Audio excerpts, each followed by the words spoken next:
Hello, this is Captain Paxo with something a little bit different for Dark Souls. So everybody has their own opinion on Dark Souls because it's that kind of game. You know, everybody has their own opinion on gankers, everybody has their own opinion on invaders, co-opers, certain weapons, you know. It's just that kind of game. But in order to understand someone's opinion, like fully, if you, say, disagree with that opinion, then it can be really difficult to actually understand where they're coming from, and the best way to do that is to understand, like, well, where they're coming from, in the sense that how they got to that opinion. Like, say gankers are ganking in the forest and you don't understand why they're ganking, and to them they've been ganked thousands of times, so they think, what's the point in trying to invade? There just isn't any, so I'm going to join them, you know? So I thought I'll basically talk about how I got into Dark Souls and where my opinions come from, and maybe that'll help people to understand where some of my opinions come from in the future, you know? So when did I get into Dark Souls? Well, I actually got into Dark Souls like quite early in its release, like that year, maybe a month or so down the line from when it released. I had no idea it existed, never even heard of it. I just saw it in a shop, it said limited edition, and I went, ooh, limited edition? I've never owned a limited edition anything. So I went, okay, what's this? Oh, it looks kinda cool, you know. Dark fantasy RPG, brutally difficult, rewards, like, challenges and whatever. I was just like, ooh, that sounds quite fun. I had no idea what I was getting myself into, really didn't. Thought I was like the best gamer in the world, because you do, you know. So I picked it up, went home, couldn't even beat the first boss, and I raged hard. Like, I tried for a couple of days and failed really badly, and I quit. I quit Dark Souls for like 6 months, thereabouts. But maybe it was about 9 months, I'm not too sure. But there was something about Dark Souls.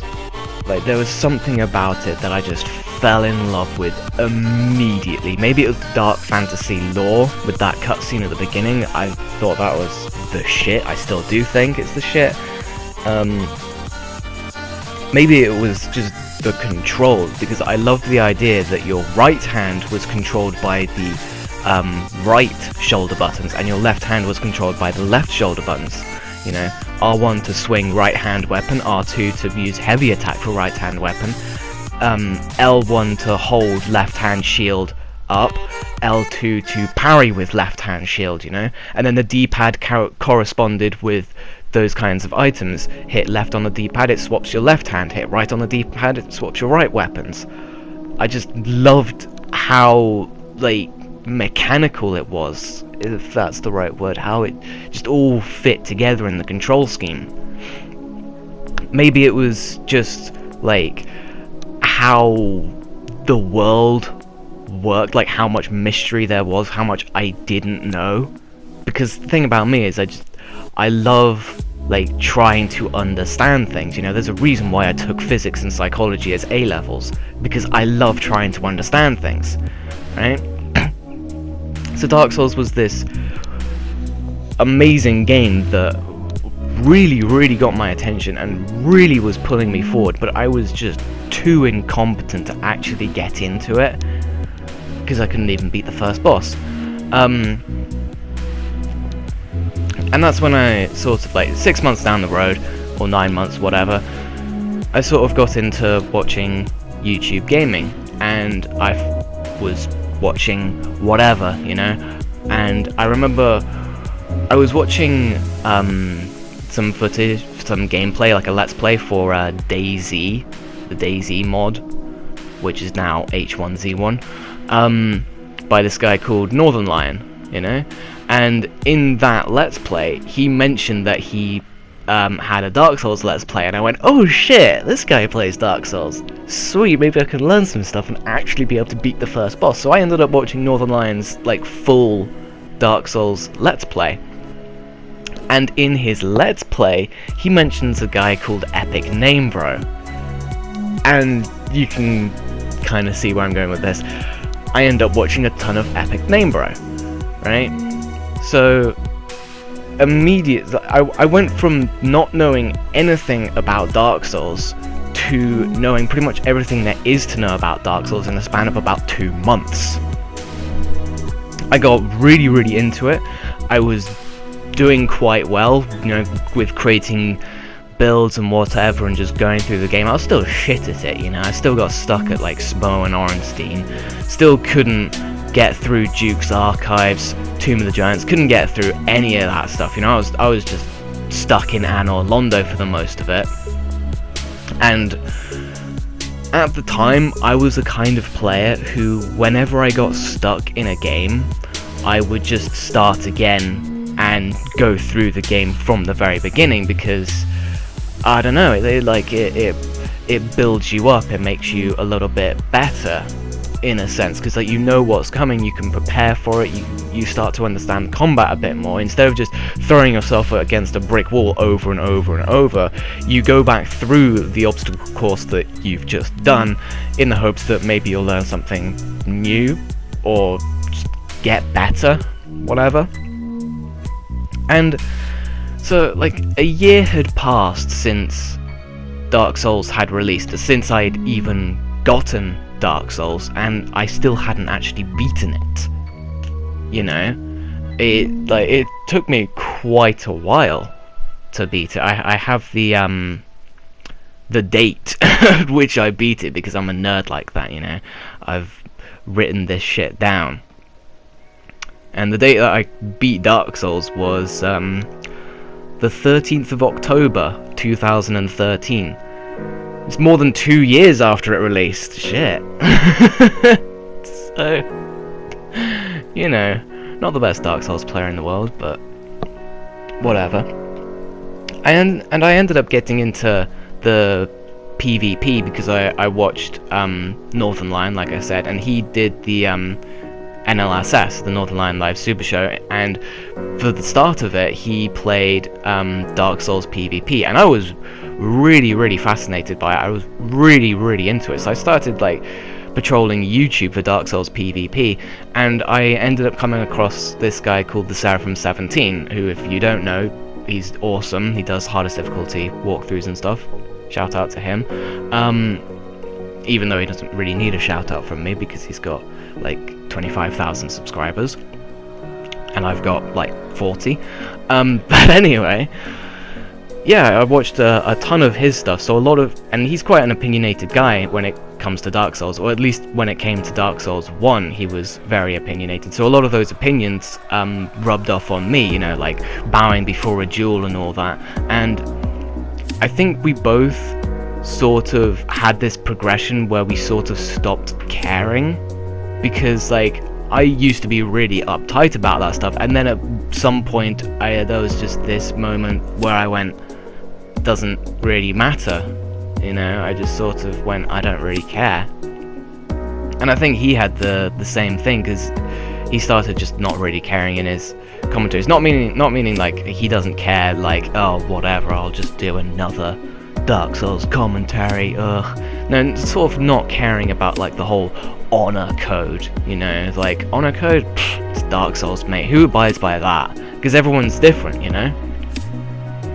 So I do still have some opinions that I share with like SHAREfactory and Northern Lion and all of that, but I try to like think on my own, because I've ended up jumping from channel to channel. Like SHAREfactory gave shout out to Martyr's Brigade, so I started watching his stuff, and he's quite an opinionated guy as well.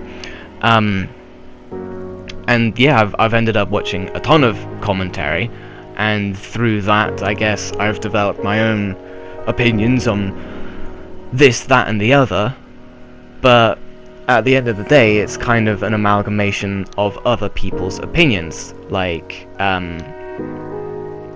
I used to completely despise gankers. I used to think like they were ridiculously cowardly, but now I'm just sort of like, whatever, you know, you play it how you want to play. It's not necessarily that you're a coward, it's more that you just want to beat up on invaders for whatever reason, you know.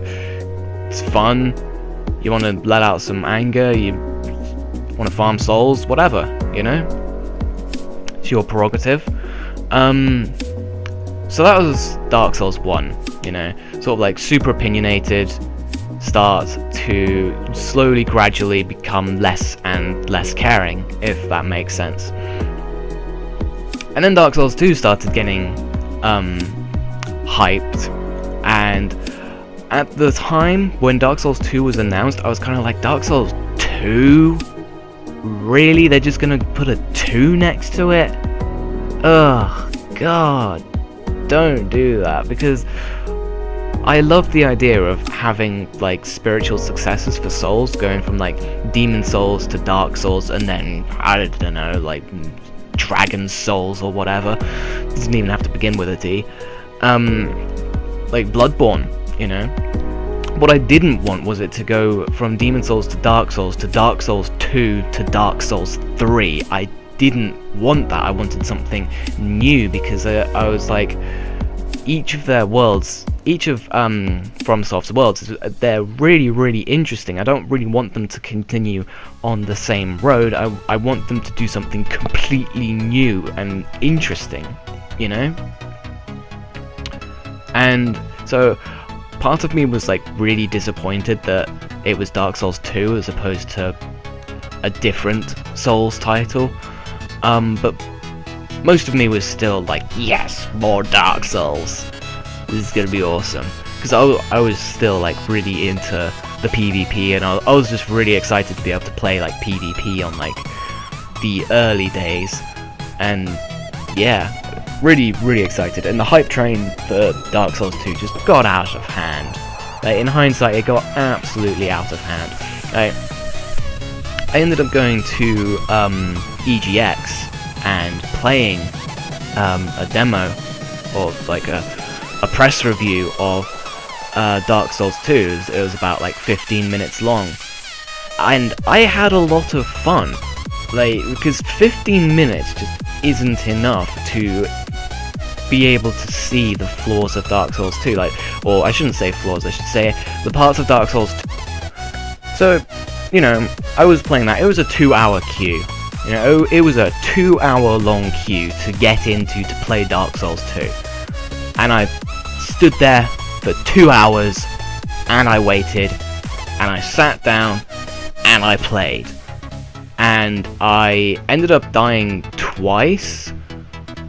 Once was against some enemies, I can't remember how. Oh no, wait. Oh no. The first time I died, I think, I tried. No, sorry, what am I on about? First time I died, the monitor turned off. The screen just turned off whilst I was in the middle of fighting some enemies. I was like, okay. Fair enough. And by the time someone came round and like turned it back on, the screen popped up with "You died." I was like, well, you know, it's Dark Souls, it's gonna happen. So that was the first time I died. I wasn't too annoyed about that, because I was just in such a good mood to be able to play Dark Souls 2, you know? And then the second time I died, I was trying to run past some enemies, and it just didn't quite work. And what was frustrating is I managed to get the boss down to half health, at the time called Mirror Knight. Why they changed that name, I have no fucking clue. Mirror Knight is an awesome name, Looking Glass Knight is a stupid name. But yeah, I managed to get the Mirror Knight down to half health, and I hadn't died against him. And then I was playing quite cautiously, because I was like, ooh, you know, if you beat the Mirror Knight, you get like a t-shirt or whatever. So I was like really, really excited for it. And yeah, got down to half health, and time's up, come on, swap places, let someone else play now, because it was on a 15-minute timer, and I was like, oh god damn it. I had plenty of Estus, plenty of life gems. I could have beaten the Mirror Knight on my very first try had I just had unlimited time. But no. No. 15-minute time limit. Go on. Off you jog. That was quite frustrating. I got a poster though for it, which is no longer on my wall. Which just goes to show how much I did not like Dark Souls 2. So after that, I was like, okay, I'm definitely pre-ordering Dark Souls 2, because this was still in the time where I was naive about pre-orders. You know, I'd pre-ordered Halo 4 and found that to be a massive disappointment, you know. And I pre-ordered Dark Souls 2. I got the Black Iron edition, with the, was it like 7-inch tall figurine with the signed plaque. Yeah, I got that. It was like about £80, I think, 80 Great British pounds, which at this stage I don't think is worth all that much. But anyway, yeah, I'd spent that much money on Dark Souls 2, and I played it, and I was enjoying it, yeah, but there was something about it where I was like, this is kind of like, I don't know, I'm not enjoying it as much as I want to.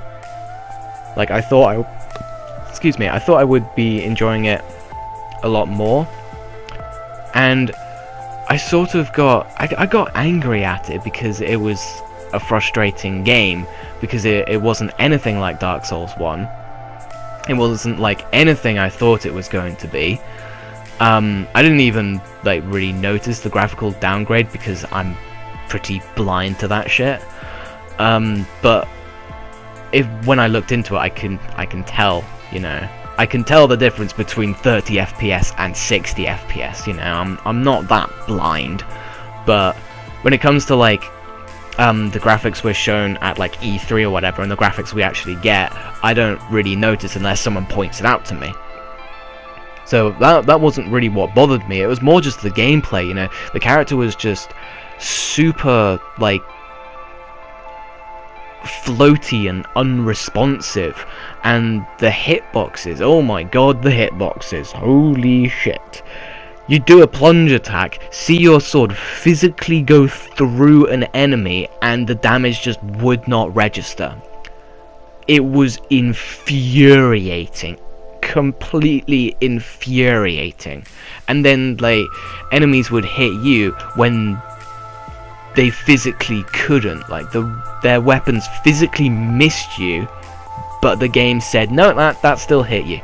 You know, that was some of the stuff that just really irked me. So I just stopped playing. I have, to this day, I have not beaten Dark Souls 2 because I just find it too infuriating of an experience to play, you know. And I will happily shit on that game all day, every day. I don't care how like bad the PvP in Dark Souls 3 is. I never played the PvP in Dark Souls 2, so you know. Well, that's the thing, like, I never beat Dark Souls 2, so I never actually played the PvP of Dark Souls 2, because it's like, I want to beat the game before I get into the PvP. Obviously, I didn't do that with Dark Souls 3. But I never got to PvP status in Dark Souls 2, because I hated the PvE too much to be able to actually get into the PvP. Do you see what I mean? Like, I just couldn't get myself into the PvP because I couldn't get through the PvE, sorry, because it was just too infuriating, you know? But I've ended up watching a lot of Dark Souls 2 PvP. Yeah, it looks fun, but I'm never gonna play it because I can't bring myself to play the PvE, you know? So that's Dark Souls 2. Oh, I didn't buy the DLC for Dark Souls 2 because I was so thoroughly disappointed with it. That's something I should note. I never bought the DLC to Dark Souls 2. And considering I was so infatuated with Dark Souls 1, like I was infatuated with Dark Souls 1 to the point where I couldn't stop talking about it. Like, honestly, I could not stop talking about Dark Souls 1. to the point where, like, I was literally obsessed, and people would point out that I was obsessed. Not in the most polite way either. Because I would literally just talk about it all day. And I bought the DLC, thoroughly enjoyed it, was obsessed with everything that Dark Souls 1 had to offer, even its flaws. Actually, I was blind to its flaws for the most part. But Dark Souls 2, it disappointed me so much that I didn't even bother buying the DLC, because I was like, what's the point in buying the DLC? You know? Like, I'm never gonna play it because I'm never gonna get to the point in the game where I can play the DLC. Not that I would want to play the DLC, because the DLC just makes the game longer, and why would I do that when I don't even like the game? You know? It just seemed counterintuitive to me. So like I said, I never bought the DLC to Dark Souls 2. I saw gameplay on it, I saw like how to get through the area. I got a general gist of that area, and that's all I needed. Because, like I said, I did not enjoy Dark Souls 2 enough to be able to get the DLC. So I just went back to Dark Souls 1, you know? I didn't play Dark Souls 2, I just went back to Dark Souls 1, continued my PvP experience on that, and all of that shenanigans, you know? And then Bloodborne came out, but this is about Dark Souls, so let's just skip over Bloodborne. Needless to say, I played it, I enjoyed it, bought the DLC, enjoyed that. Didn't do any PvP in it. Moving on to Dark Souls 3.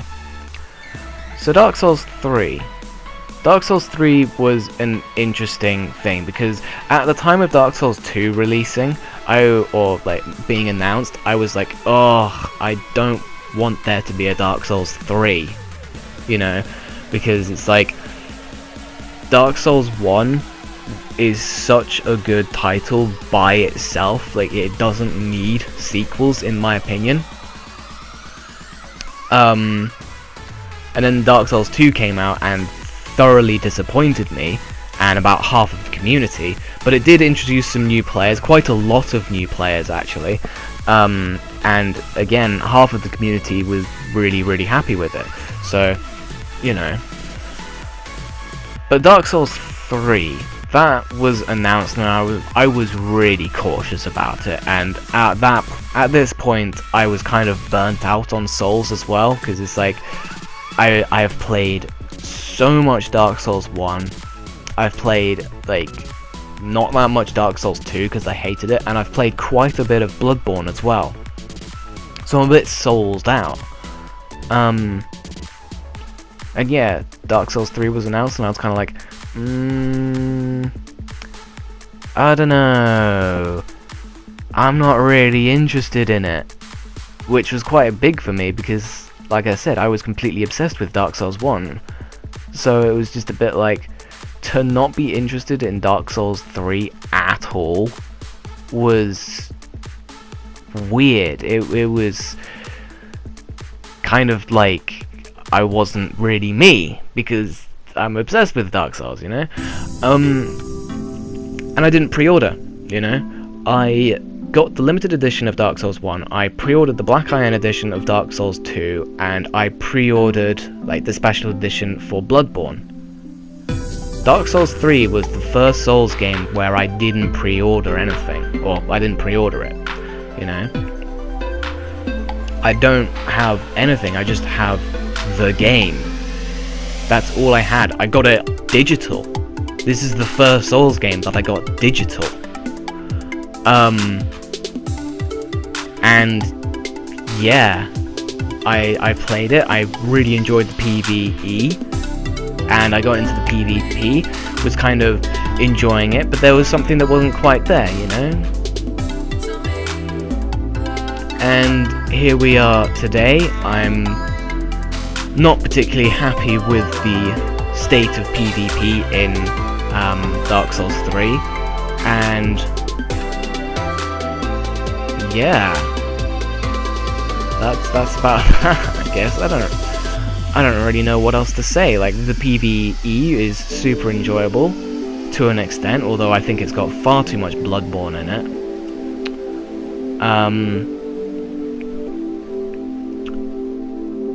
Yeah, I've run out of things to say. Train of thought derailed completely.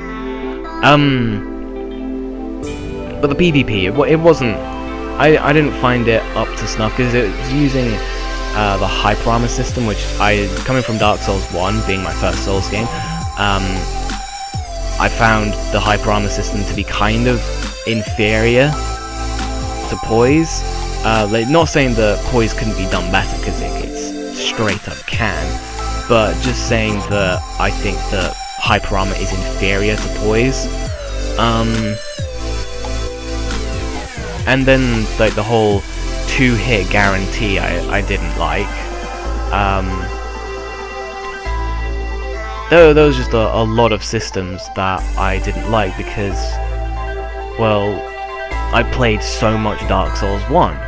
You know, I've played so much goddamn Dark Souls 1 that playing anything that's different is really, really hard on me. And the thing is about Dark Souls 3 is that it's trying to be as similar to Dark Souls 1 as possible, whilst also maintaining the idea of it being a sequel and new. So it's got things that are similar, but it's also got things that are different.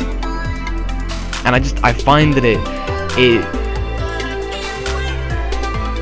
kind of strikes this uneasy balance. A lot of the time I say that this game has too much Bloodborne in it, and what I mean by that is that it's too fast paced. You might not think that that's a valid complaint, but the thing is like when you speed up the movement of the character and the rolling speed of the character, you actually have to increase the speed of your enemies to be able to fight such a fast player. So the joke is, you're not, like, relative to your enemies, you're not actually moving any faster. You're moving at the same speed relative to them as you were in Dark Souls 1. It's just now certain weapons are not as viable because they have a lot more recovery frames, and the enemies are so much faster that they'll just beat you up in those recovery frames. So it just feels a little bit nonsense at times when you swing a big weapon and you get punished for it because it just has so many goddamn recovery frames, sorry. And the enemy's so much faster than in Dark Souls 1 because you're so much faster than you were in Dark Souls 1.